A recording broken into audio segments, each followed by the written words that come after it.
प्यारे बच्चों, शेख चले का नाम तो आपने यकीना सुना होगा और उसकी कहानियां पढ़कर लुत्फ अंदोज भी हुए होंगे। आज हम उसकी हमाकत से भरपूर कहानी सुनाते हैं। किसी गांव में एक बढ़िया रहती थी जिसका एक ही बेटा था, जिसका नाम चली था। वो बहुत कामचोर, बेवकूफ, सस्त और काहिल था। ऐसी बस एक ही काम आता था, शेखी बघारने का। जहां चंद लोगों को अक्ठी बैठी देखता, उनके करीब जाकर खुद भी बैठ जाता और उन्हें गुफ्तगू का मौका दिए बगैर अपनी झूठी सच्ची कारनामे बयान करने लगता। गांव के लोग उसकी इस आदत से बहुत तंग थी और इसका नाम ही शेख चली रख दिया था। वो अपनी नाम की तरह बड़ी बड़ी ख्याली मंसूबी बनाता, लेकिन किसी पर अमल नहीं करता। एक दिन उसकी ख्याली पिलाओ पुकाने की आदत से चढ़कर एक शख्स ने इससे कहा, शेख साहब, आप इतनी बड़ी मंसूबी क्यों बनाती हैं? आपने एक हफ्ते बाद इस दुनिया से कोच कर जाना है, अपनी मौत का ख्याल करें।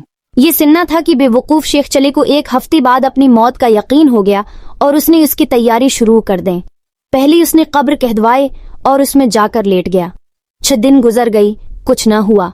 7वें रोज शेख चली ने सोचा कि ये इस शख्स की बताई हुई एक हफ्ते का आखिरी दिन है, शायद अब मौत का फरिश्ता आने वाला है।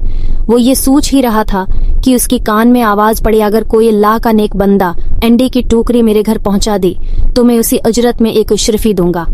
शेख चली अशरफी का नाम सुनकर कब्र से बाहर निकल आया और अंडे की टोकरी उठाकर सिर पर रख ले। ये देखकर टोकरी की मालिक ने कहा, शेख साहब, जरा संभाल कर ले जाना, अंडे टूटनी ना पाए, वरना एक दमड़े भी नहीं दूंगा, इल्टा हरजाना ले लूंगा। शेख चली बड़े गुरूर से बोला, मियाँ साहब, मैं शेख चली हूँ, कोई छोटा मोटा शख्स नहीं हूँ, पूरा गांव मुझे जानता है। ये कहकर वो अंडे की टोकरी लेकर चल पड़ा। ख्याली पिलाव पकाने की तो आदत थी है। सिर पर अंडों की टोकरी रखकर रास्ता चलती हुई इसकी ज़हनी रूह भाग गई और लगा ख्याली पिलाव पकाने। अंडे पहुंचाने की मजदूरी मुझे एक अशरफी मिलेगी, बड़ी रकम है, इससे मैं मुर्गी खरीदूंगा, वो अंडी देगी, अंडी बीच कर बकरी लूंगा, जो बच्चे देगी बकरी के बच्चे बीच कर गाय लूंगा, गाय दूध देगी, मेरे बच्चे दूध मांगेंगे तो मैं उनसे कहूंगा, ये लो दूध।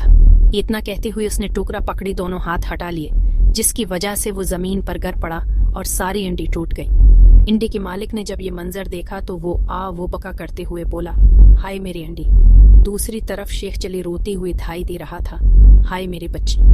दोनों की आह वजारी सुनकर लोग जमा हो गए और शेख चले की बात सुनकर उसे पावर कराया कि तुम्हारी तो शादी भी नहीं हुए, बच्चे कहाँ से आगे जो तुम रो रही हो? हाँ, अंडों के मालिक का तुमने जो नुकसान किया है इसका हर्जाना तुम्हें देना पड़ेगा।